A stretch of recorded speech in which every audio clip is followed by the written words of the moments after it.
ko ne biiram dafa rëy wane na biir bi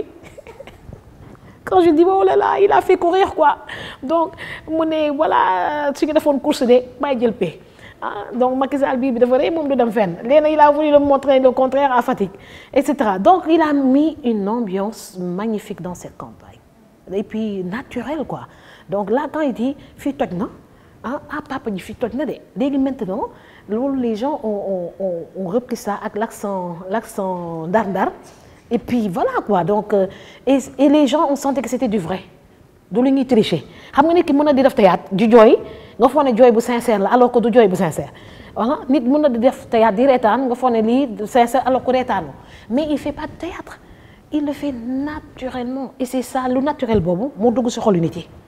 moo dugg ci xolu nit yi ba léegi tout le monde adore Madické Niang il découvre le papa qu'il a toujours été l'homme sympathique qu'il a toujours été que les gens viennent de découvrir mais Madické est quelqu'un de bien qui mérite d'être président de la République du Sénégal qui sera le père de la nation le papa de tous les Sénégalais et ça c'est tellement important parce que dafa am yërmande Madické Niang su xoolee gars yi muy de la sécurité à tout le monde bëggul ko mer ba gars yi di nga xam ne soo waxee ñu ne soo fuñe fuñaala sa kanam rek léegi mu ñëw fegal la sa soxla wala lu tax ba ndax bëggul ko mer loolu la ko gars yi di jógee donc il est bien voilà moi j'ai découvert un homme bien et ça c'est vraiment important déjà campagne baa ngi waaj a jeex mais j'ai discuté avec des journalistes ñu ne campagne bi déjà mu ne bu ko commencé manquer parce que ñuy sentir que léegi mu jeex te bëgguñu mu jeex tellement que l'ambiance est bonne et l'ambiance ça commence du matin au soir quand il voit que les gens sont fatigués moom il réussit toujours à avoir la dose qu'il faut pour faire rire pour détendre l'atmosphère pour kenn bañ a mer et que tout le monde soit dans de bonnes conditions mënoon na dee pare naa rek acca tëdd naa sama néeg kenn du ma déranger non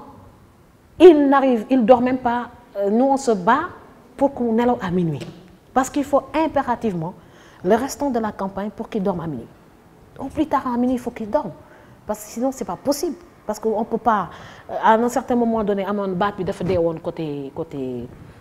à Kolda en pré-campagne en plus en pré-campagne donc il avait la voix cassée heureusement qu'il était avec un médecin donc on a dû soigner sa voix ba mu reprendre correctement mais là bon je pense qu'il a appris la leçon mais il est un peu têtu quelque part parce qu'il n'arrive pas il dort avec ses téléphones tout le temps répondre alors qu'il faut qu'on arrive à récupérer ses téléphones pour qu'il puisse dormir la nuit et se réveiller tôt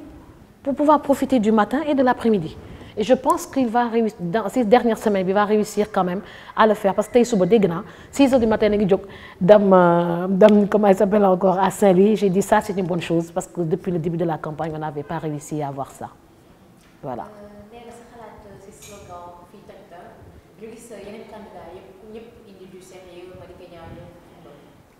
gis nga nee na man de ñàkkuma fayda nee na nooy parfois dañuy def réunion mu am ñuy déconner mu ne maa ngi leen dégg de mais ñàkkuma fayda de fulla nag laa am quand il faut taper sur la table je tape sur la table il peut être très ferme très ferme comme il peut détendre l'atmosphère donc yàlla moo indi lii parce que bu Sénégal naroon tàkk mu doon commencé tàkk à Tambacounda avant mi tàkk Tambacounda il y a eu les 4 décès des gendarmes à Sédhiou et puis avant bon il y avait des petits accidents à gauche à droite yàlla dafa ñëw indi ñu Madické naturellement ñu journalistes yi ñoo joué rôle boobu c'est les journalistes qui ont découvert le caractère et qui ont montré ce caractère par exemple du moom moo di décision jàlle leen fii toj na fii et cetera non ce sont les journalistes qui ont enregistré et qui l'ont posté et comme ça sortait du cœur c'est entré dans le cœur des Sénégalais donc quand il dit fii toj na rajax te nee na am na yeneen feem yoo xam ne moo koy génneel boppam mais il le dit d'une manière tellement sympathique et que ça plu même aux enfants ça plaît aux enfants les enfants sont dañuy reprendre ce slogan et puis ils n'avalent pas tout quand on faisait les projets de société là les projets de société Jàmm ak Xéwal et que c'est pas une personne qui avale tout c'est une personne très intelligente moi je l'ai pratiqué, j'ai participé à toutes les réunions et j'ai vu qu'il n'avalait pas tout. Il n'hésite pas à prendre des experts conseils, mais expert conseil man gis naa expert conseil jox ko benn liggéey mu ne je suis pas satisfait delloo leen ko. Donc c'est la dernière des coalitions nées, il fallait se battre, hein, une course contre la montre pour déposer nos parrainages. Il a dépensé beaucoup d'argent aux collecteurs. Jëluñu signature collecteurs yi la ñu doon fay ah te collecteurs yi à un certain moment donné ils étaient tellement gourmands am na doon nañu ay fausses signatures suñu kiiwee suñu contrôlé si site bi dañu doon ne signature yu baaxul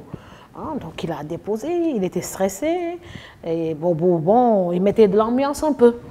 Il mettait de l'ambiance un peu surtout les 2 derniers jours. Surtout bi ñu ne amoon na 2000 yoo xam ne dañ ko recalé woon tout le monde était stressé mais il était confiant quelque part nous tous on était stressés kenn nelawul mais moom il est resté zen avec un peu de stress quand même il est resté zen mais bi ñu accepté maintenant sa candidature bal bi tàkk waaw bal bi tàkk mu commencé fileeku mais journalistes yi boobu fekk jaxase nañu seen bopp ñu ñëw am ay arrière-pensée di wax way Macky Sall n'est pas assez généreux pour être derrière Madické Niang lu Madické Niang accepté def Macky Sall xalaatu ko sa def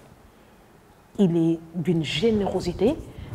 nee naa la man sa mënuma lii man je suis très généreuse noonu lañ ma xamee mais